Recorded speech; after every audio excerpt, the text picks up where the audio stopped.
it is such a pleasure to be here, and thank you so much, President Alicia and Rotarians, for having me here today.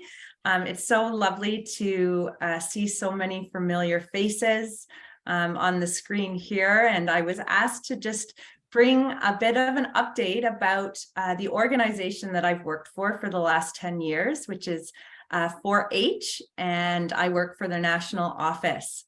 Before I jump into giving a bit of an update on to all of you about the 4-H program and some of the things that we're focused on, I always do this in presentations as I kick off, is to ask how many, just raise a hand, how many people are 4-H alumni. We're part of the 4-H program back at being a youth member. I'm always quite interested in knowing that. So I can see some hands raising there. And also volunteer leaders, anyone that has volunteered for the organization over the last number of years.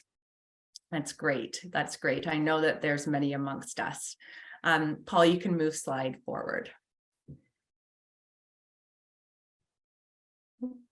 There we go. Perfect.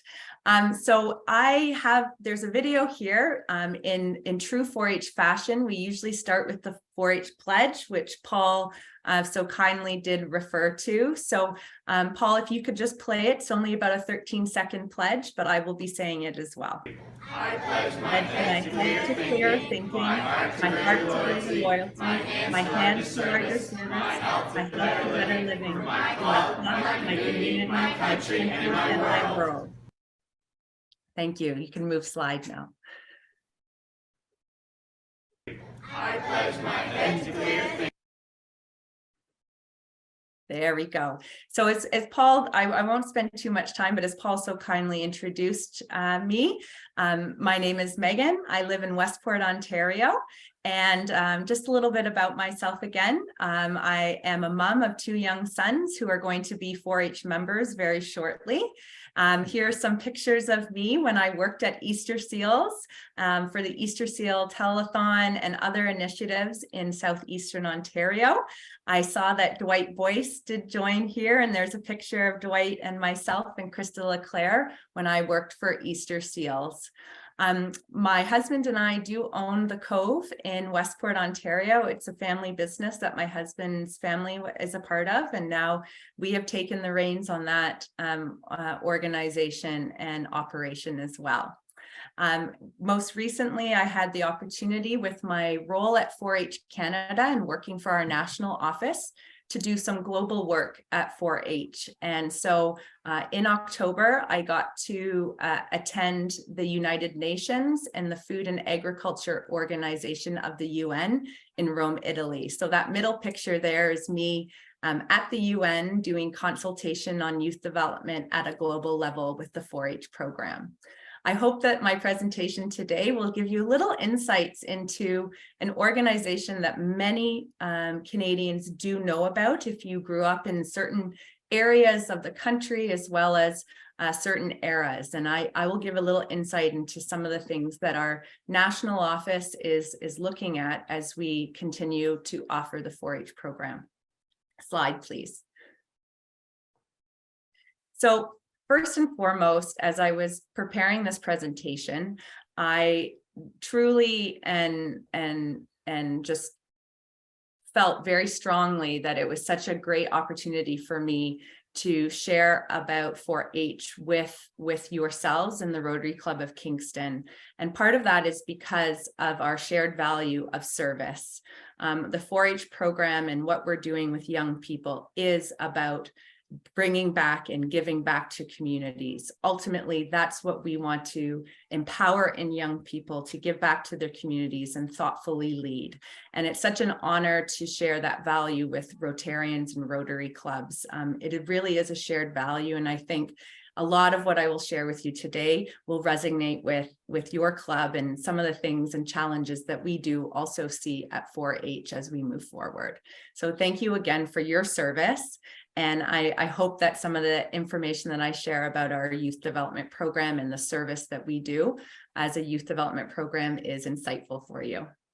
Slide, please. So a little bit about us, just as an organization. In Canada, we've been around, 4-H has been around for 109 years in Canada.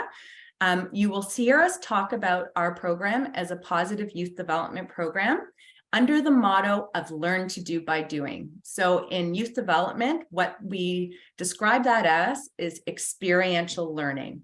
So for young people, it is they're learning, they're doing, they're rolling up their sleeves and thoughtfully engaging in activities and projects that provide experiential learning. Please move forward.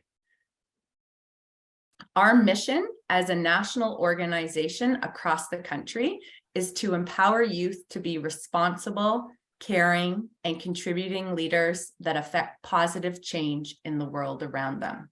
So again, service and leadership is at the core of our organization. Slide, please. Our vision, so in Canada, our vision as an organization is that we have thriving communities in partnership with youth leaders. So at the heart of much of the work that I do and my colleagues across the country do, as well as the thousands of volunteers that graciously and wholeheartedly give their time to 4-H, is we want young people in communities giving back and thoughtfully contributing positively to communities and everything that they do in their lives. So at the heart of that, that is our goal, that is our vision for Canada. Slide, please.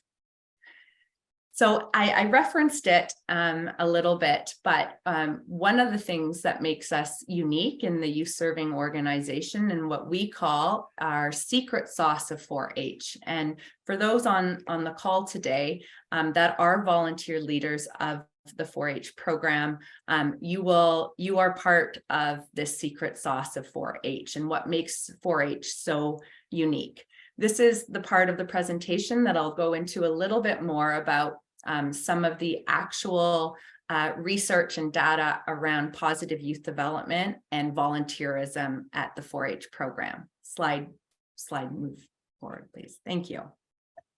So when I talk about positive youth development, this is something that my colleagues and the thousands of volunteers across the country, this is what we do every day in the 4-H program. So positive youth development, when you hear that language from organizations, it is a globally recognized approach to youth development that considers young people as assets and partners in the community. So I always use the description of, you hear in the news media, young people, adolescents, they have problems that we need to fix. The positive youth development approach to that would be, no, young people and adolescents have assets that we need to empower and encourage. So again, very much from a, there's issues that we need to address versus young people have unique assets that us as adults need to empower in our communities.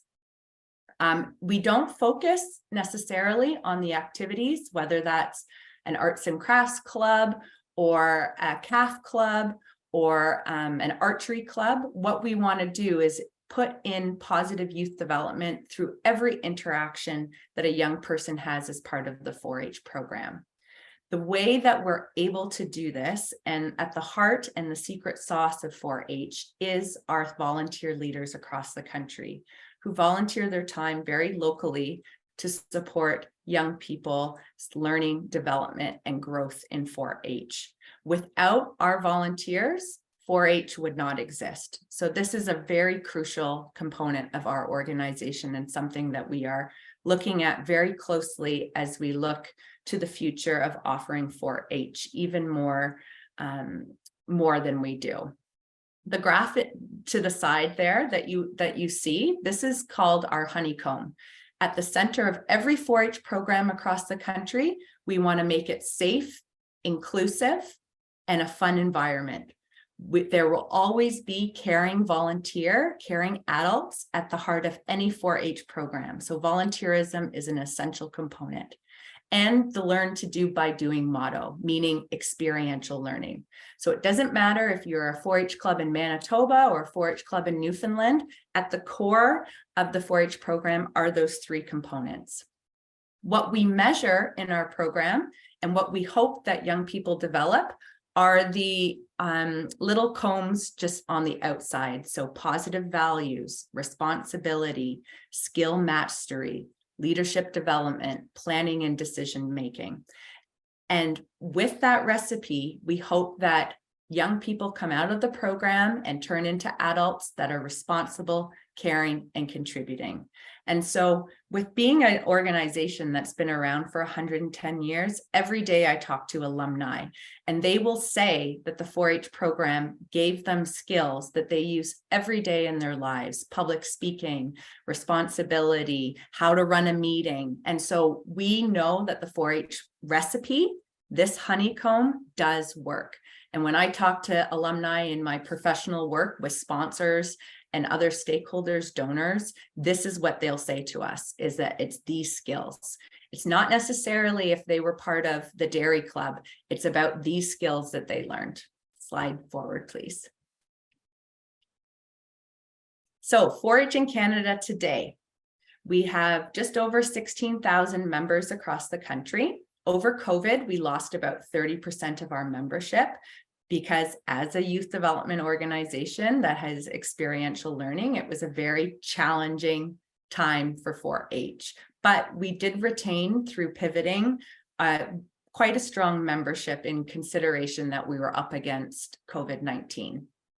Across the country, and our secret sauce is the 5,700, volunteer leaders that run our program. You will see, and then what I'll speak to a little bit just in the next few slides is just about this component being a very important and critical component of our opportunity to grow. So it is the volunteer leader component of our organization is incredibly critical to us. We're a federated organization. So myself, I work at 4-H Canada, our national office, and we have 10 provincial organizations across the country. And one of the unique components of our organization is that 89% of our youth membership either live or come from farming or agricultural backgrounds or come from a rural community.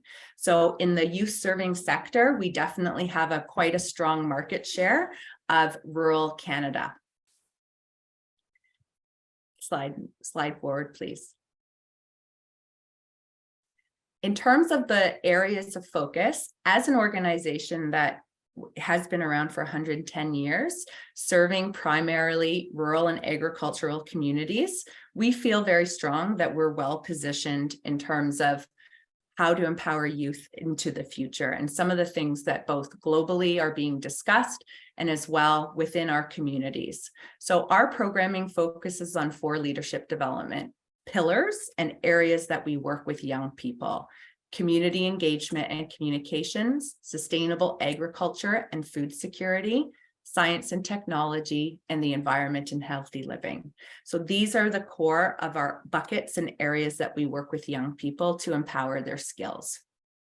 As we move forward, and some of the work that I do at national office around the direction that we're going, is that we see such an opportunity to have young people working in these areas with our history, their knowledge, and especially because the globe right now is talking about these pillars and focus areas: food security, where does your food come from? What does climate action mean for the globe? So we see ourselves as a real opportunity for growth in areas that is very important, not only to local communities, but the global community.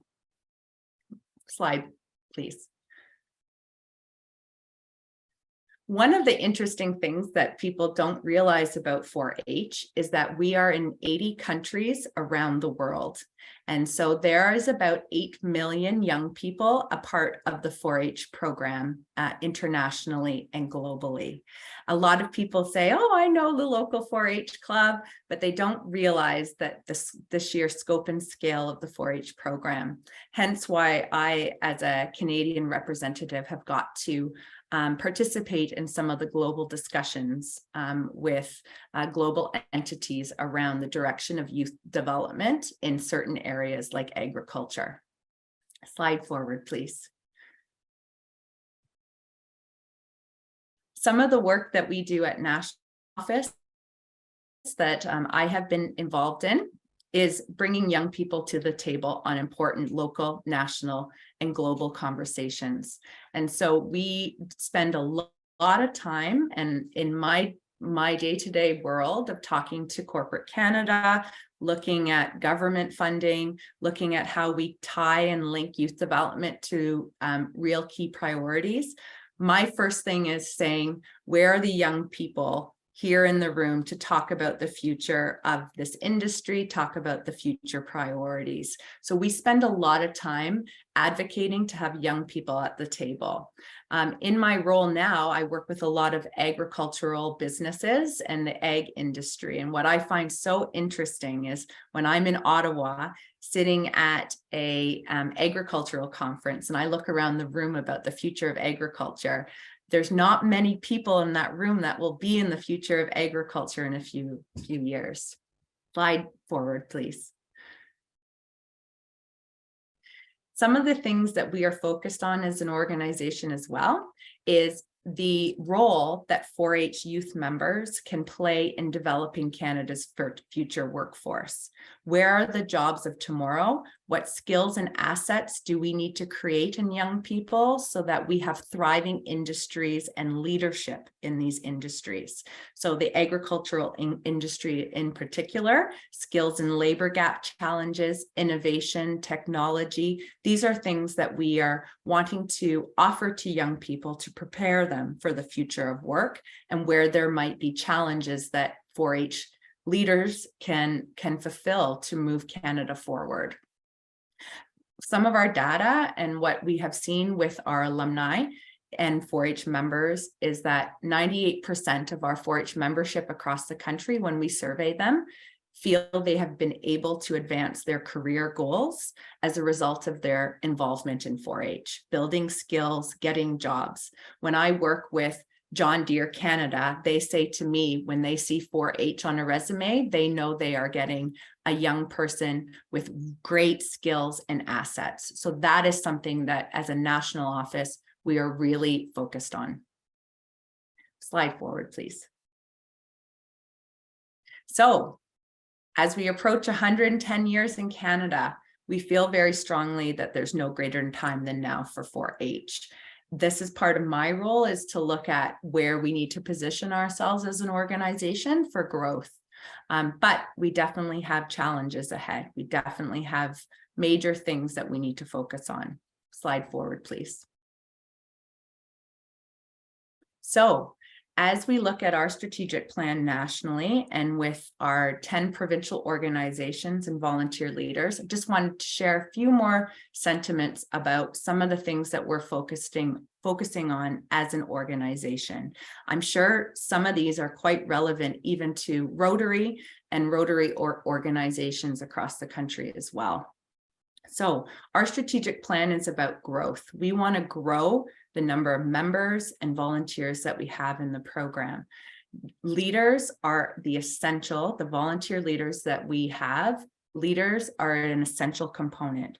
If we don't have volunteer leaders, we don't have a program. So our focus as we go forward is to attract and retain excellent leaders. We understand, and I'm sure it's very relevant to also you as Rotarians around volunteerism, that how volunteerism looks now today as it did 10 years ago is not the same. So we are very focused on ensuring that we have a program that can retain and attract excellent leaders. We want to grow awareness of our 4-H brand. We're working on a public service announcement as we go forward. We want to serve more youth, and we want to grow our financial services and resources. And that's my wheelhouse. So I work with corporate Canada, big granting funding opportunities, and a diversity of resources to fund our program. Slide forward, please. Or yes, innovation program delivery. So one of the other strategic priorities is we need to look at diversity, equity, and inclusion.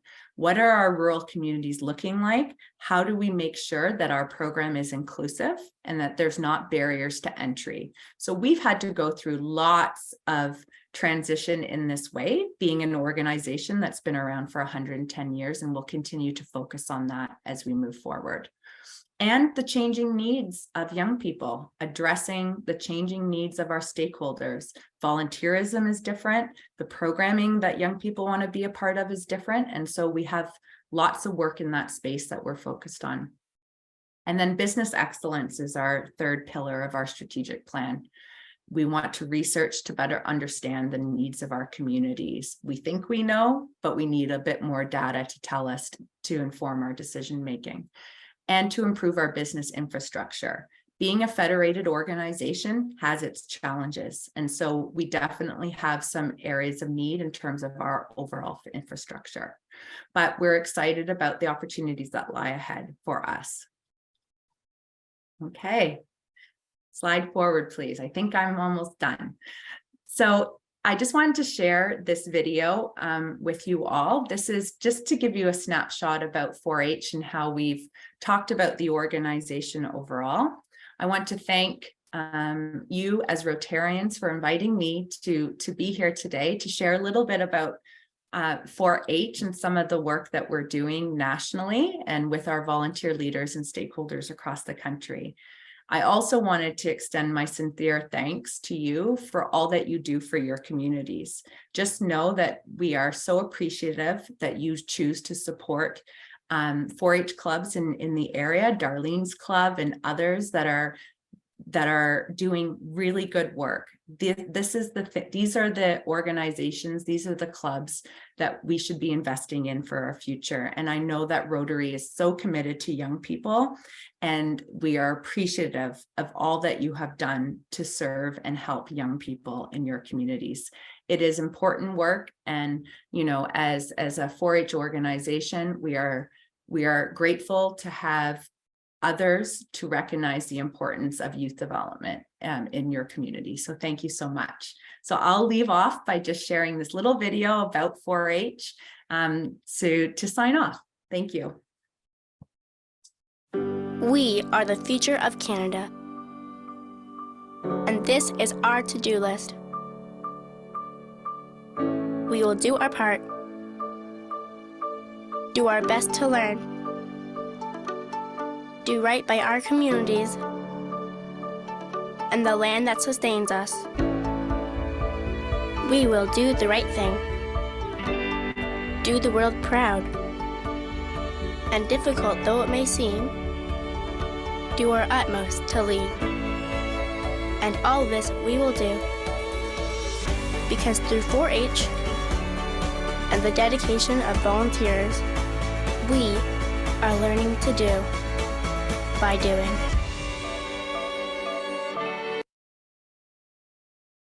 Thank you so much, everyone. 4-H.